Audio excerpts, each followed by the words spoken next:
que la paix du Seigneur soit avec nous tous. Amen. Écoutez, peuple de Dieu, ce que le Seigneur m'a révélé. J'aime le Saint-Esprit parce que c'est lui le révélateur qui nous révèle les choses cachées. Lui qui voit pour nous. C'est depuis la semaine passée que j'ai reçu cette révélation. Et voilà, elle vient dans ce thème que j'ai intitulé l'avertissement et la révélation sur les temps présents. Alléluia. Amen. Cet enseignement, c'est un enseignement qu'il faut. Car nous savons en quel temps nous sommes. Et voilà pourquoi je parle de la révélation. Nous traversons le temps, excusez-moi, où nous attendons le retour de notre Seigneur et Sauveur Jésus-Christ. C'est le temps où tout celui que Dieu a appelé doit chercher une bonne position pour que lorsque ce temps arrivera, je veux dire, ce jour arrivera. Et c'est le jour du grand rendez-vous de l'époux et l'épouse. Nous appelons ce jour le jour de l'enlèvement. Que ce jour te trouve à ton poste, à la place qu'il faut, dans des conditions qu'il faut. La révélation que je vous donne est que plusieurs de ceux-là que Dieu a appelés manqueront à ces rendez-vous. Ça signifie qu'ils ne seront pas enlevés. Alléluia. Amen. Bien-aimés, ça semble oublié, négligé. Et pourtant, la parole du Seigneur ne tombera pas. Elle s'accomplira certainement. Tous les signes de ces temps sont en train de s'accomplir. S'il n'y avait pas de signes, peut-être on se dirait, bon, on ne sait pas, mais les signes sont là.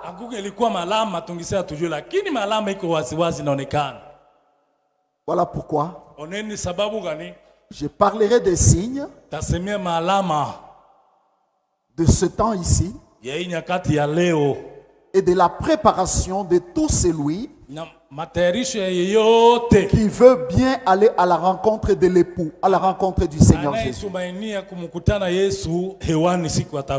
C'est temps, frère, c'est le temps de l'apostasie. Alléluia. Amen. L'apostasie. Et s'il y a des enseignements qui doivent être à la une, ce sont les enseignements sur l'apostasie. Ce ne sont pas les enseignements pour nous faire encore espérer le monde dans lequel nous vivons ou les choses de ce monde. Ce n'est pas le temps où on doit attendre que le Seigneur opère seulement dans nos vies par rapport à notre vie terrestre. C'est plutôt le temps dont nous devons rechercher maintenant notre bonne position. Alléluia. Amen. C'est la révélation que j'ai reçue. Et le travail que je fais, Je suis sur les pas de notre premier pasteur, l'apôtre Pierre. Il y a des enseignements purement pastoraux. Ce que donne un berger qui a le bâton et la houlette, qui conduit le peuple de Dieu. Alléluia. Amen. Nous allons lire notre introduction par rapport aux enseignements que je commence. Car je sais d'habitude, il me faudra 3, 4, 5 enseignements sur ce même thème. 2 Pierre, chapitre 1er, du 12e au 13e verset. Et nous allons lire en même temps le 3e chapitre du 1er au 2e verset. Nous lisons 2 Pierre, chapitre 1er, le verset 12 à 13, au nom de Jésus. Amen. Voilà pourquoi je prendrai soin de vous rappeler ces choses, bien que vous le sachiez et que vous soyez affermis dans la vérité présente. Et je regarde comme un devoir, aussi longtemps que je suis dans cette tente, de vous tenir en éveil par des avertissements. Très bien. 3. Chapitre 3, le verset 1 à 2, nous continuons au nom de Jésus. Voici déjà, bien-aimés, la seconde lettre que je vous écris. Dans l'une et dans l'autre, je cherche à éveiller par des avertissements votre saine intelligence, afin que vous vous souveniez de choses annoncées d'avance par le saint prophète et du commandement du Seigneur et Sauveur. Amen. Amen. Et Sauveur enseigné par vos apôtres. Amen. Amen. Ce sont des choses que vous connaissez déjà. Et même par cœur. Un prédicateur pourra même dire que non, c'est peut-être des choses, les premiers rudiments de la foi. Mais laissez-moi vous dire véritablement, frère, que la force de l'évangile est dans ces rudiments-là, ces premiers rudiments. Ce que l'on a négligé aujourd'hui, ce que beaucoup pensent, que non, peut-être c'est la maternelle spirituelle. Vous savez, viens un peu apprendre à quelqu'un un cours de la 2e, 3e année primaire, lui qui a fini l'université. Il va plus voir son niveau élevé et ce qu'il a connu de plus. Il va oublier ce qui a fait sa force. Le Dieu créateur est dans ce qui est humble et dans ce que les hommes négligent. Et chacun de nous le sait très bien. L'évangile qui nous a convertis, ce n'est pas l'évangile dans lequel on devait nous enseigner tous les mots de la Bible et leur signification. C'est l'évangile très simple, accompagné par la puissance du Saint-Esprit. Gloire au Seigneur. Et c'est ce qui va vraiment être l'objet de notre enseignement.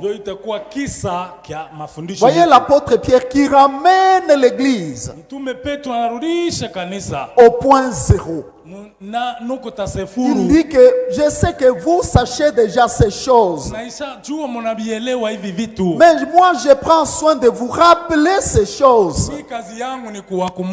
Et c'est ce que nous faisons aussi en ce jour. Afin que vous soyez affermis dans la vérité. Et c'est un devoir pour nous de vous rappeler ces choses, afin de vous tenir en éveil. Ça veut dire, frère, qu'à un moment donné, l'homme tombe dans la routine et il commence à dormir.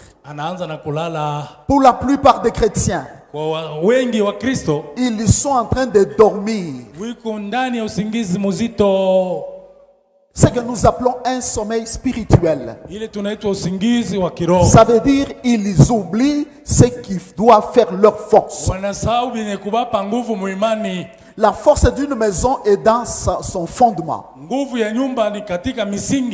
Et la force de notre foi est dans ces enseignements des apôtres qui n'avaient pas de qualité comme ce que nous voyons, nous entendons aujourd'hui. Les hommes peuvent même présenter ces qualités-là.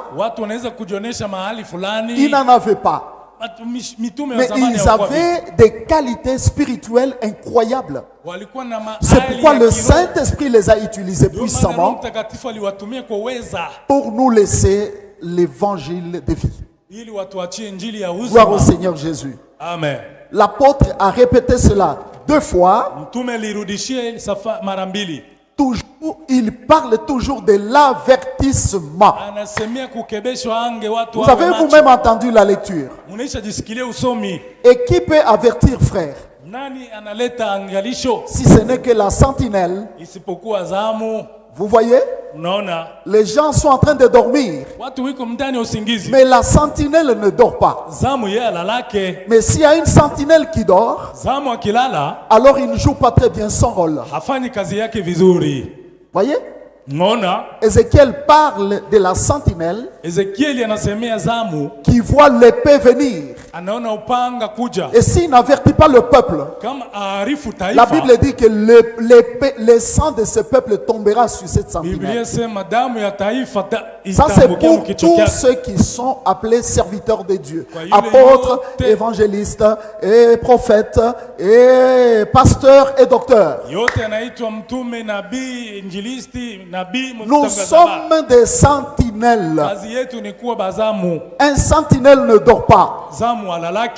Sinon, il va faire tuer tout le peuple. Voilà pourquoi l'apôtre Paul, Pierre plutôt, parle des avertissements. Je tiens à vous avertir. Et cet avertissement, c'est ce que j'appelle le réveil. Vous tenir en éveil. Jésus-Christ, notre Seigneur, revient maintenant. Voilà pourquoi, par rapport à cet avertissement, j'ai bien cité et souligné le mot apostasie. Alléluia. Est-ce que nous pouvons lire quelque chose sur l'apostasie? Dans 2 Thessaloniciens chapitre 2, à partir du premier verset. Pour ce qui concerne l'avènement de notre Seigneur Jésus-Christ et notre réunion avec lui, nous vous prions, frères, de ne pas vous laisser facilement ébranler dans votre bon sens. Écoutez cet avertissement. Et de ne pas vous laisser troubler soit par quelques inspirations. Vous laissez troubler soit par quelques inspirations. Soit par quelques paroles ou par quelques lettres qu'on dirait venir de nous, comme si le jour du Seigneur était déjà là. Que personne ne vous séduise d'aucune manière. La séduction, que personne ne vous séduise d'aucune manière. Car il faut que l'apostasie soit arrivée auparavant et qu'on ait vu paraître l'homme du péché, le fils de la perdition, l'adversaire qui s'élève au-dessus de tout ce qu'on appelle Dieu ou de ce qu'on adore jusqu'à s'asseoir dans le temple de Dieu, se proclamant lui-même Dieu. Ne vous souvenez-vous pas que je vous disais ces choses lorsque j'étais encore chez vous? Et maintenant, vous savez ce qui le retient, afin qu'il ne paraisse qu'en son temps. Car le mystère de l'iniquité agit déjà. Il faut seulement que celui qui le retient encore ait disparu. Et alors paraîtra l'impie que le Seigneur Jésus détruira par le souffle de sa bouche et qui anéantira par l'éclat de son événement. L'apparition de cet impie se fera par la puissance de Satan, souligné, avec toutes sortes de miracles, des signes et des prodiges mensongère, et avec toutes les séductions de l'iniquité pour ceux qui périssent, parce qu'ils n'ont pas reçu l'amour de la vérité pour être sauvés. Aussi, Dieu leur envoie une puissance d'égarement pour qu'ils croient aux mensonges, afin que tous ceux qui n'ont pas cru à la vérité, mais qui ont pris plaisir à l'injustice, soient condamnés. Amen. Amen. Allez même chez vous relire et relire encore ces textes que vous venez d'entendre à l'église.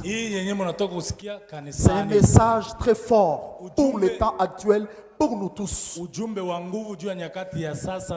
C'est un message du réveil.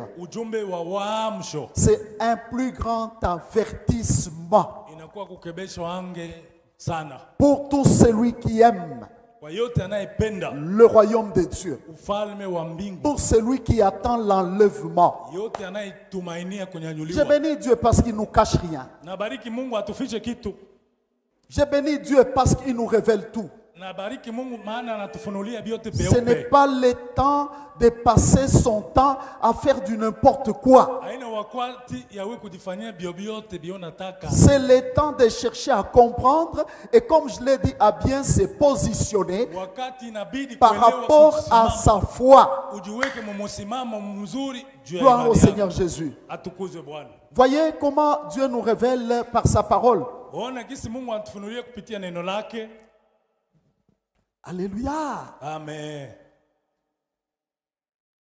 Si nous devons parler et prêcher en ces temps précis, nous devons tourner vos regards sur l'avènement du Seigneur. Or, avant cet avènement-là, il y a des choses que Dieu nous a révélées, que vous les verrez d'abord de vos propres yeux.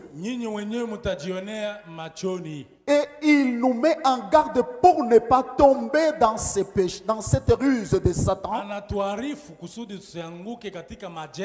Dieu nous dit de ne pas nous laisser ébranler dans notre bon sens, de ne pas nous laisser troubler par n'importe quoi, ou une inspiration, ou une parole quelconque, ou je ne sais pas moi, comme nous le voyons aujourd'hui, je vais beaucoup parler, par n'importe quelle technique que Satan utilise pendant ces temps ici. Le jour du Seigneur n'est pas encore là, mais nous attendons ce jour. Alléluia. Amen.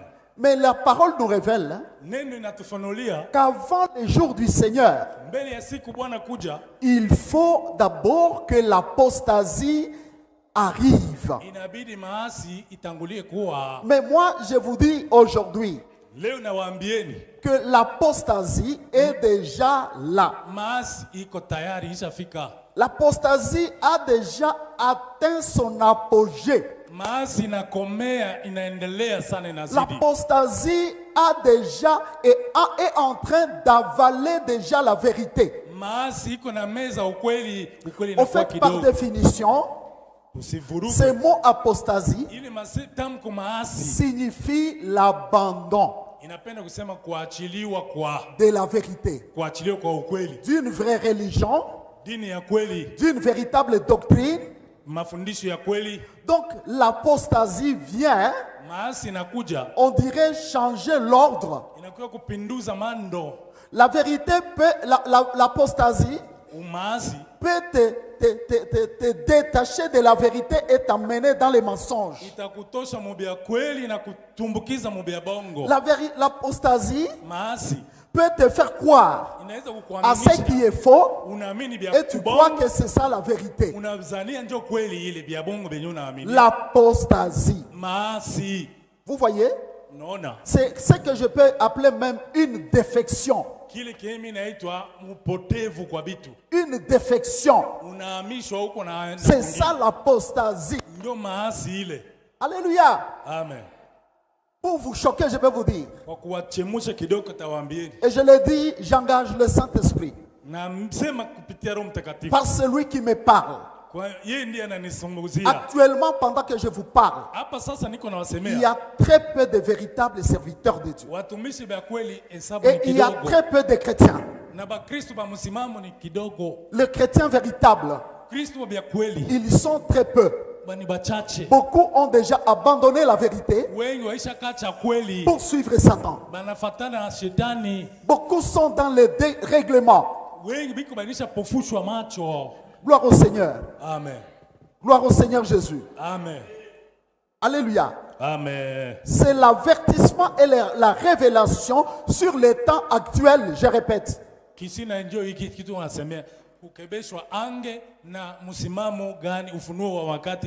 Et vous constaterez qu'il y a une rébellion totale contre Dieu et sa parole.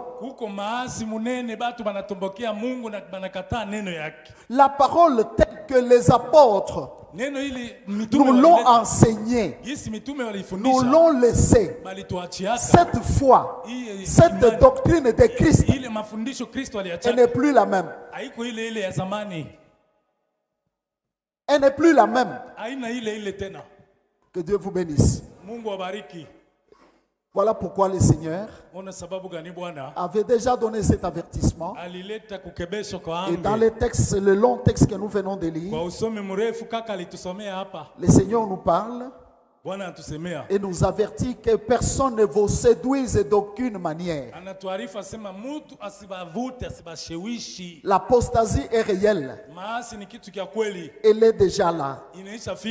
Alléluia. Amen. Mais cette apostasie vient par quelqu'un. Et c'est quelqu'un-là, c'est l'adversaire de Dieu et nous le connaissons, Satan, qui existe avant nous, qui a séduit des milliers de gens, qui a fait perdre des milliers de gens. Et c'est ça aussi son caractère. C'est ça aussi sa mission, si je veux dire. Il continue encore aujourd'hui. Gloire au Seigneur Jésus. Amen. On l'appelle le fils de perdition. C'est l'adversaire de Dieu. La Bible va jusqu'à dire que c'est un adversaire qui va jusque dans la maison de Dieu, qui va se présenter même au-dessus de ce qu'on adore. Il se présente lui-même comme étant Dieu. Satan, on l'appelle quelque part Dieu avec un D minuscule. Par son désir est de chercher à ce que tout ce qu'il a vu au ciel lorsqu'il était lui-même un archange, l'adoration, la gloire du Seigneur, il veut que cela soit à lui. Mais ce qui choque est que il a choisi de ne pas faire sa carrière, non seulement dans le monde, mais il vient même dans l'église. C'est pourquoi nous devons veiller pour voir et savoir que si notre église elle-même n'est pas déjà gagnée ou cet ennemi-là n'est pas déjà là-dedans et il est là, on l'adore ou pas. Gloire au Seigneur. Sinon vous risquez d'adhérer à ce que le Seigneur nous avertit. Vous pensez adorer Dieu, mais vous adorez Satan. Mais Dieu dit dans sa parole que cet ennemi-là se révélera par la puissance de Satan. C'est lui-même d'ailleurs. Et par mystère de l'iniquité qui agit déjà. Le mystère de l'iniquité agit déjà. Alléluia. Amen. Mais écoutez, par rapport à ces avertissements, Dieu nous révèle une chose. Il dit que ça se passera. L'apparition de cette épée se fera par la puissance de Satan. Satan a aussi sa puissance. Et cette puissance se manifestera par des miracles mensongers. L'homme aime les miracles. La guérison. L'homme aime voir les surnaturels. Très bien, ce n'est pas mal. Notre Dieu est là, il est dans les surnaturels. Il est venu sur terre. Il a opéré beaucoup de miracles et de guérisons. Il a fait des choses extraordinaires. Mais vous voyez que cet impie-là, il vient aussi avec la même méthode presque. Il vient aussi avec des miracles, mais Dieu appelle ça des miracles mensongers. Ça veut dire que Satan peut venir avec des guérisons. Satan vient avec tout ce que nous voyons, nous lisons dans la Bible. Je vous dis pour vous choquer. Si tu vas dans la prophétie, tu vas trouver que Satan est là. Va dans la prédication de la parole, je te dis que Satan est là. Va dans les prodiges, Satan est là. Et c'est la parole de Dieu qui nous révèle cela. Alléluia. Amen. Des signes, des prodiges mensongers. Maintenant, si tu es averti comme ça, et que tu entends où tu vois les miracles, tu entends où tu vois la puissance, on dit la puissance de Dieu. Quand Philippe est plutôt le menteur là, les magiciens là, on l'appelle comment? Simon, les magiciens. Simon. Il a épaté toute la ville de Samarie. Et les gens disaient que ça c'est la puissance du grand Dieu. Mais quand Philippe est venu avec la puissance de Dieu, les gens se sont réveillés, ils ont dit non, il y a la différence. Et vite les gens se sont tournés vers Philippe. C'est pourquoi toi qui m'écoutes, si tu te laisses aller par n'importe quoi, sans discernement, moi je connais l'homme frère. Il suffit que l'homme soit influencé par une situation quelconque. L'homme est capable d'aller chez un magicien, chez un charlatan. Pour la plupart, il peut être même conscient. Il y va malgré lui. Parce qu'on parle de la guérison, parce qu'on parle des miracles. On peut le tromper et il accepte, il adhère même, il se fait même membre. Pendant que le Seigneur nous avertit que le temps que nous traversons ici, c'est le temps de l'apostasie où il y aura des miracles mensongers. Citer les miracles, c'est peu de choses. Tout ce que vous entendez dans le Seigneur, dans la parole, Satan les adapte. Il donne à ses serviteurs la capacité de faire ces choses-là. Et il captive beaucoup de gens pour les suivre. Malheur aux peuples qui n'ont pas le discernement. Et ceux qui n'ont pas l'oreille pour écouter l'Esprit du Seigneur. Et ceux qui ne consultent même pas l'Esprit avant de s'engager ou de suivre un serviteur qui semble faire ces choses-là. Tu crois seulement aveuglément que non, ça c'est la puissance de Dieu. Ils ont cru à la puissance de Simon le magicien. Or c'était la magie. Gloire au Seigneur. Alléluia. Amen. Je voulais dire, frère, sans vous tromper, les langues. Quelqu'un peut parler en langue. Mais pour les gens sans discernement, très vite ils vont dire que ça c'est le Saint-Esprit, la langue du Saint-Esprit. Et pourtant Satan copie tout ça. Je vous dis la vérité. Gloire au Seigneur. Mais si on n'a pas le discernement, on ne connaît pas voir les signes, on s'est fait esclave de Satan. Et beaucoup de gens sont déjà tombés dans ces pièges de Satan. Et grave encore, les uns ont reçu même la parole de vérité et même l'onction de vérité qui a touché leur vie, mais ils vont quitter la lumière, ils vont dans les ténèbres. Je vous donne un exemple. Tu viens auprès d'un serviteur véritable qui t'impose les mains, il te bénit.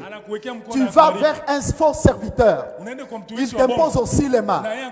Est-ce que tu sais que la lumière que tu avais, tu l'éteins parce que la deuxième main qui t'impose là, c'est les ténèbres et tu éteins la lumière.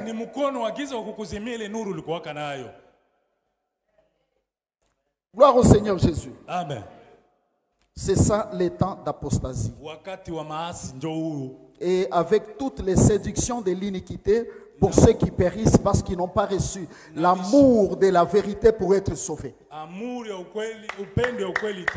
Et avec toutes les séductions de l'iniquité, nous entrerons dans ces séductions de l'iniquité-là tout au long de notre enseignement. Même si on ne finit pas aujourd'hui, on va continuer.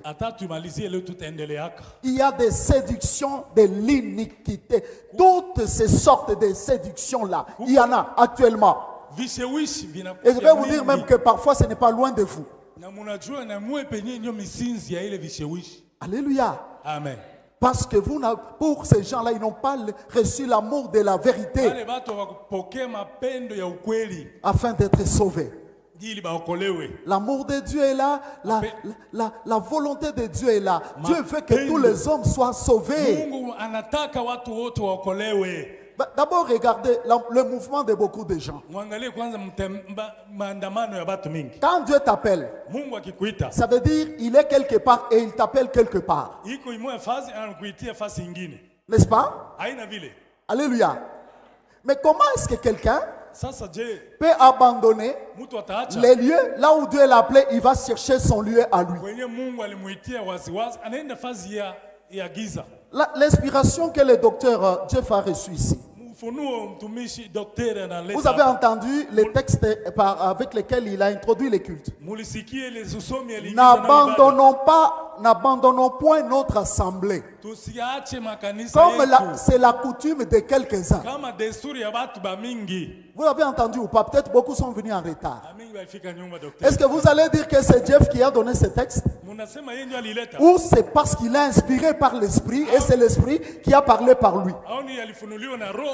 Ceux qui ont cette coutume d'abandonner leurs assemblées. Mais Dieu révèle que c'est coutume aussi de quelques-uns. Il y a plusieurs coutumes dans ce monde, non? Même dans le Seigneur, il y a aussi des coutumes. Il y a un peuple, comme la Bible dit. On peut voir un peuple, par exemple, quelqu'un se décide, il dit que non, ce papa ici n'est plus mon père.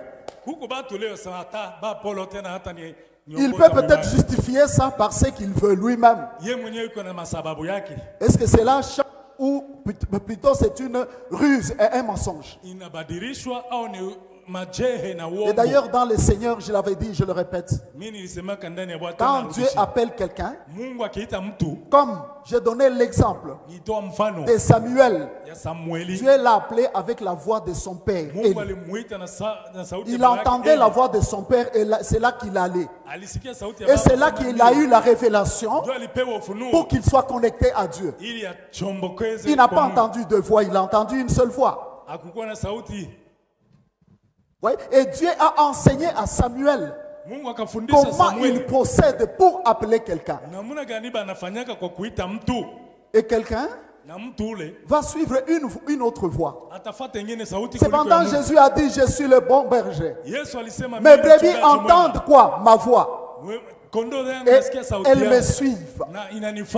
Et ils n'entendront pas la voix d'un étranger. N'abandonnons pas notre assemblée comme c'est la coutume de quelques-uns. Si quelqu'un est dans cette coutume-là, toi sache que la coutume que Dieu te donne est de rester là où Dieu t'a placé. Parce que c'est le seul qui ne peut pas se tromper. Sinon, tu vas quitter la lumière et tu vas t'engager dans les ténèbres. Et surtout, ce peuple qui n'a pas le discernement aujourd'hui. Beaucoup se laissent attirer par le physique. Ils ne se laissent pas attirer par le spirituel. Et pourtant, l'apostasie est là. Satan fait des choses, il veut faire comme Dieu fait. À cause de cet état, Dieu, j'ai beaucoup réfléchi sur cette parole. Lui-même aussi, Dieu, il dit, il envoie la puissance d'égarement pour que les gens croient à ces mensonges-là. Est-ce que vous ne réfléchissez pas là-dessus? Un temps difficile comme ce temps, Dieu, le Seigneur lui-même, envoie aussi la puissance d'égarement pour que ces gens croient à ces choses qui sont fausses, croient à ces faux miracles, à ces fausses guérisons, à ces fausses prophéties et autres, aux faux spectacles. Mais nous les voyons même de nos yeux. Et toi-même tu vois, mais comment est-ce qu'un homme peut croire à une chose fausse qui n'a même pas peut-être de fondement biblique? Vous voyez, dans sa ruse, Satan parfois il essaie de s'adapter pour faire les choses comme des méthodes qui sont dans la Bible. Parfois il déborde, il va au-delà même des méthodes bibliques. Le malheur est que lorsque l'homme croit, frère, et à cette puissance d'égarement, et lorsque l'homme est déjà touché par cette puissance d'égarement, même si vous le conseillez, il ne changera pas, parce que ça s'appelle aussi une puissance. C'est une puissance qui le saisit et il va continuer sur cette voie-là. Cette puissance-là va l'amener jusqu'à l'égarement. Les jours de l'enlèvement, nous serons surpris. Beaucoup de gens dont vous pensez qu'ils seront enlevés, ils ne le seront pas. Beaucoup de serviteurs dont quelqu'un croit qu'ils seront enlevés, ils ne le seront pas. Je vous dis la vérité. Gloire au Seigneur. Comment Dieu peut envoyer la puissance d'égarement aux hommes? Pour qu'ils croient à ces choses qui sont fausses. Pour qu'ils croient aux mensonges. Hein? Pourquoi? Vous voyez? C'est comme lorsque nous vous parlons ici. Mais quelqu'un qui a bien entendu et peut-être même convaincu. D'ailleurs, si Dieu ne t'avait pas convaincu, tu ne serais pas ici. Et peut-être surenseigné sur ces choses. Mais quelqu'un, soudain là, il va croire aux mensonges, il va croire à des choses fausses. Ici, je vais vous dire pourquoi. Pendant que je vais m'étaler sur les enseignements. C'est comme ce qu'il dit quelque part dans le dernier chapitre d'Apocalypse. Voyez, quelque part Dieu déclare que celui qui est saint se sanctifie encore. Que celui qui est pur se purifie encore. Mais que celui qui est injuste pratique encore l'injustice. Donc, lorsque Dieu voit qu'il parle, il enseigne, mais les gens n'écoutent pas, alors il va t'aider à faire quoi? À te perdre. Il va t'aider à te perdre parce que tu ne veux pas écouter. Attention, Dieu est jaloux de l'œuvre de la croix. Dieu est jaloux de voir l'œuvre de Christ qui l'a coûté la douleur et la souffrance. Croyez-vous, frère, que lorsque Christ souffrait pour nos péchés, lorsque Christ mourait, celui qui l'a envoyé était content? Quel est le parent qui peut voir son enfant dans un état de souffrance ou même d'agonie, de perdition, et lui, il croise les bras? Il va souffrir plus que l'enfant. Le Créateur a connu une souffrance depuis qu'il est Créateur. Lorsque notre Seigneur Jésus était en train de nous sauver par la souffrance et par la douleur. Maintenant, lui, il t'appelle pour te faire cette grâce. Il te révèle cette vérité. Mais il voit quelqu'un qui joue avec cette vérité. Il voit quelqu'un qui va faire ce qu'il veut. C'est lui qui ne le savait pas, qui le sache aujourd'hui. Que nous traversons une zone dangereuse. Dans l'avion, lorsque vous traversez une zone de turbulence, tout le monde retient le souffle. Je vous dis la vérité. Vous sentez les secousses et vous voyez déjà les crashs. Et les gens sont concentrés en train de prier. Personne ne parle dans l'avion. Nous sommes dans cet avion, frère, pour le royaume. C'est un temps fort, un temps où, sans, je vous l'ai dit, sans discernement, sans le Saint-Esprit, beaucoup de gens vont se perdre. Et beaucoup sont déjà même perdus. Je vous dis la vérité. Gloire au Seigneur Jésus. Alléluia. Amen. Mais change de coutume. Hein? Si tu as les coutumes comme ce qu'on dit ici, aujourd'hui tu es là, dans l'arche, aujourd'hui tu es je ne sais pas où, aujourd'hui tu as tel serviteur, c'est lui maintenant ton père que tu vas te créer, te fabriquer. Je vois ça seulement à l'église et dans le monde de l'église, où des gens font les choix de leurs parents. Naturellement, ça n'a jamais été ainsi. Et ça signifie que c'est ça la volonté de Dieu. Gloire au Seigneur. Gloire au Seigneur. Amen. Alors l'apostasie est déjà là. J'ai bien défini ça. Mais il y a plusieurs signes que l'homme doit lire sur lui-même pour savoir s'il est déjà tombé dans cette apostasie ou non. Alléluia. Amen. Ce sont ces signes que je vais développer. Peut-être je développerai une partie seulement aujourd'hui. Et je continuerai plus tard. Alléluia. Amen. Cette ruse de Satan, il est dans beaucoup de domaines, surtout à l'église. Pour aujourd'hui, je crois que je n'ai plus beaucoup de minutes. Je peux peut-être introduire un texte et nous allons développer tout cela après. Je vais parler d'abord du premier élément que j'ai intitulé ici la corruption des derniers jours.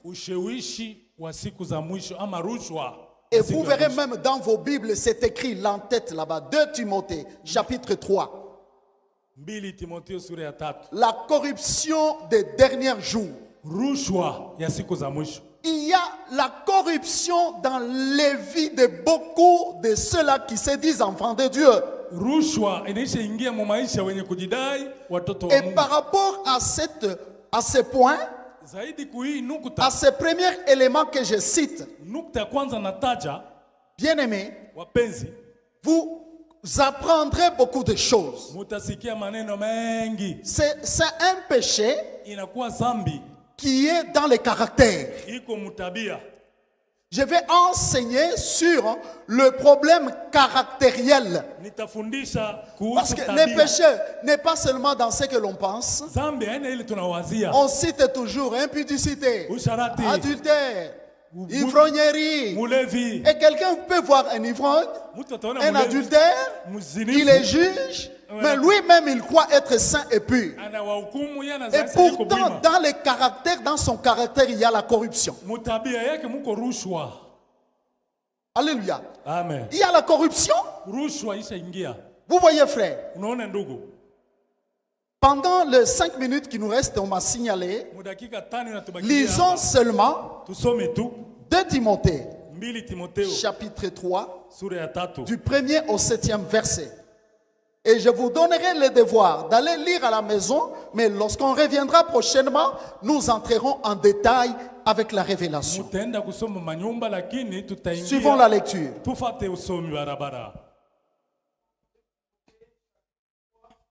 Le verset 1 à 7, au nom de Jésus. Amen. Sache que dans le dernier jour, il y aura des temps difficiles.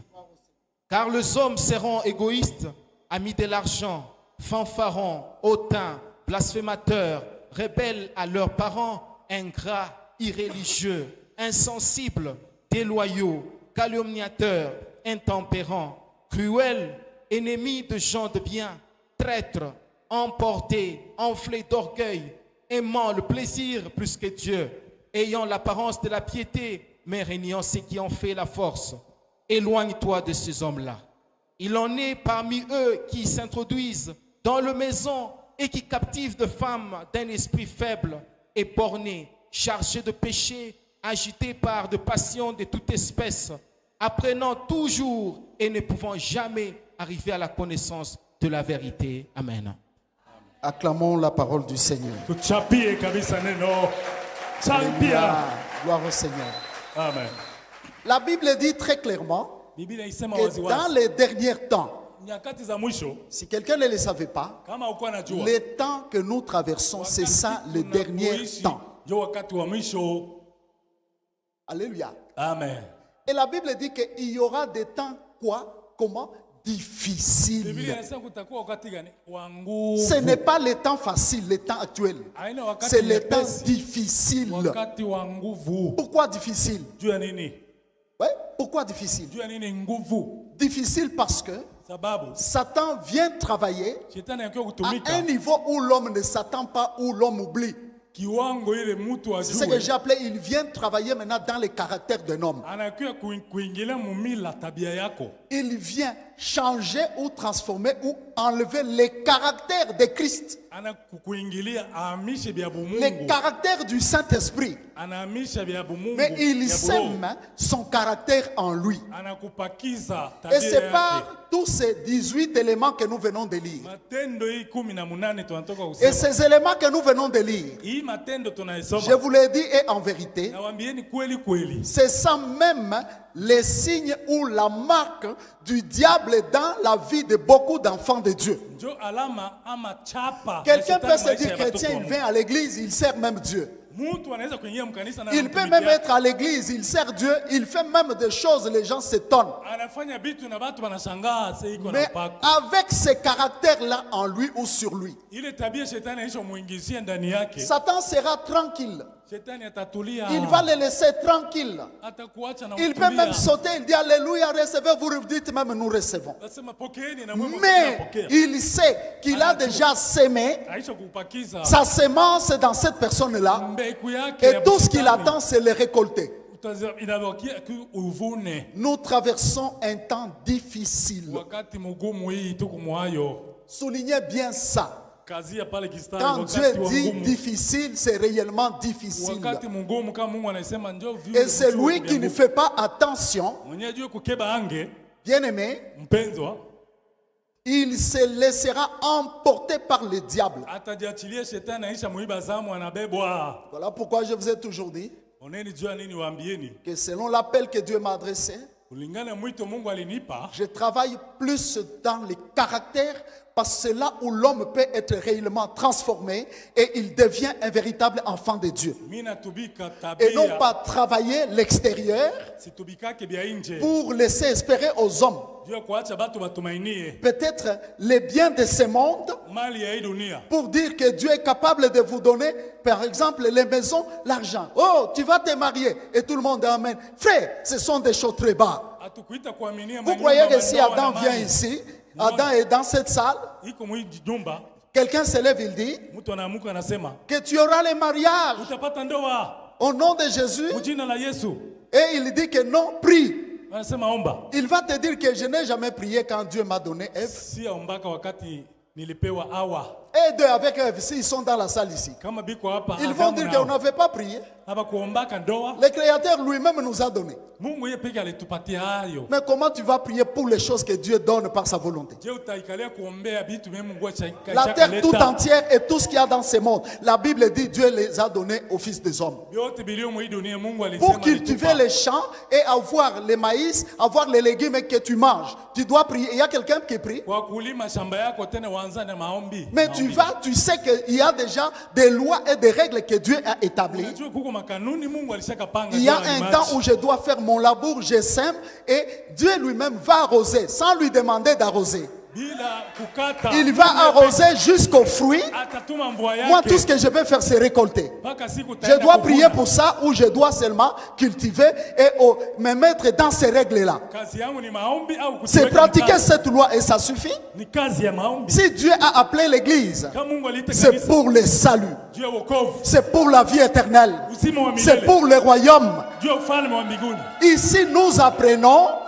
Nous venons pour apprendre.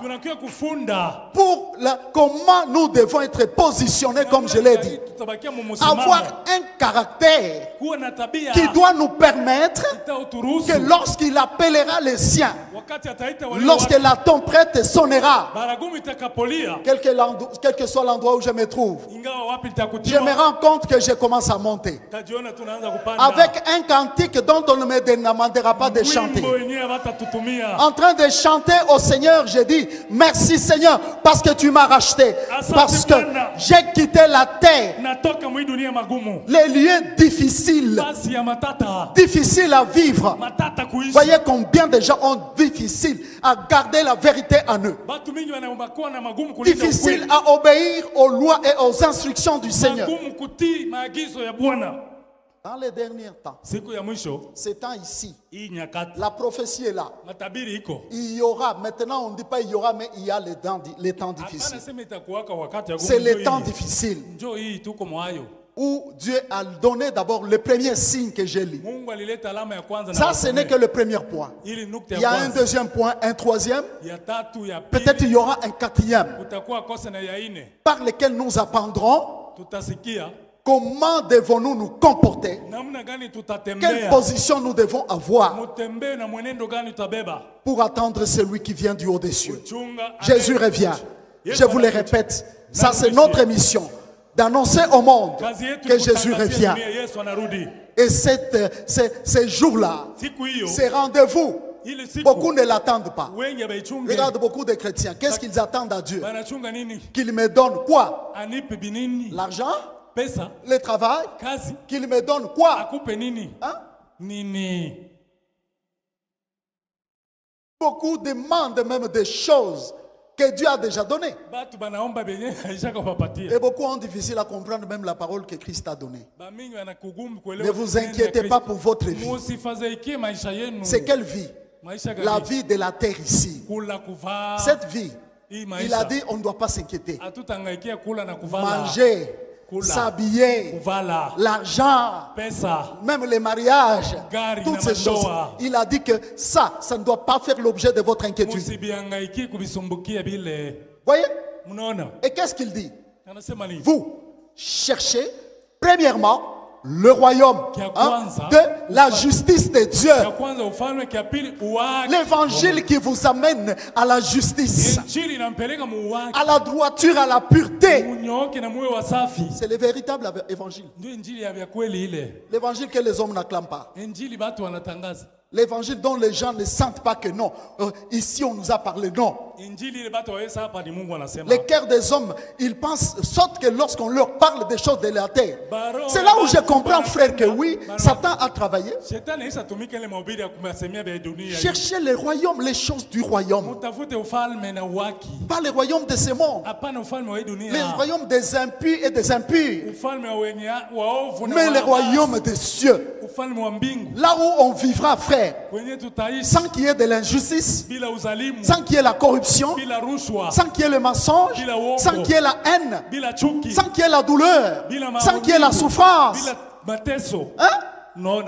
Un meilleur endroit que Dieu prépare pour ses enfants. Il dit c'est ça que vous devez chercher. Et Christ ajoute même que, et toutes ces choses, il appelle les choses que les hommes aiment, dont même certains serviteurs croient que c'est ça l'évangile de puissance, parce que les gens ont sauté, ils ont donné l'argent. Il appelle ça les choses. Et il dit, ça vous sera donné par surcroît. Ça veut dire sans effort, sans mérite. Sans mérite, frère. Alléluia. Pour épouser cette femme, une belle femme, frère, ça demande quoi? Il faut être très beau. D'ailleurs, beaucoup de belles femmes sont épousées par des gens qui ne sont pas très beaux. Alléluia. Amen. C'est la vérité parfois. Et quelqu'un s'étonne même et dit, comment est-ce qu'il a accepté? Comment est-ce qu'il a épousé cette femme? Voyez, frère. Hein? Ce sont des choses que Dieu donne par surcroît. Mais les choses du royaume, les choses du royaume doivent se mériter. Ça doit se mériter, c'est la vérité. Si tu es négligent, si tu n'es pas averti, tu tombes dans les pièges de Satan. Aujourd'hui, j'ai juste révélé les temps que nous sommes, les temps que nous traversons. C'est un temps difficile. C'est un temps où beaucoup ont déjà abandonné la vérité. Beaucoup sont déjà attachés. Même pendant que je parle, attendez, je vais entrer dans les détails. À partir de la semaine où je prêche, j'entre dans les détails. Vous comprendrez, frère, même ici où nous sommes, beaucoup, Satan les a déjà gagnés. Et il vient ici, peut-être il danse même, il dit, Seigneur, Seigneur. Voilà, allez étudier sur ces signes. Et moi, je viendrai prochainement entrer en détail. C'est notre premier point par rapport à cet avertissement. Pour aujourd'hui, nous fermons nos Bibles et nous acclamons la parole du Seigneur. Merci, Seigneur. Mercy will not be available when the saints have gone. Grace will not be available when the saints have gone. Mercy and grace will not be available when the saints have gone. Repentance is known while the saints are still around. Repentance is known while the saints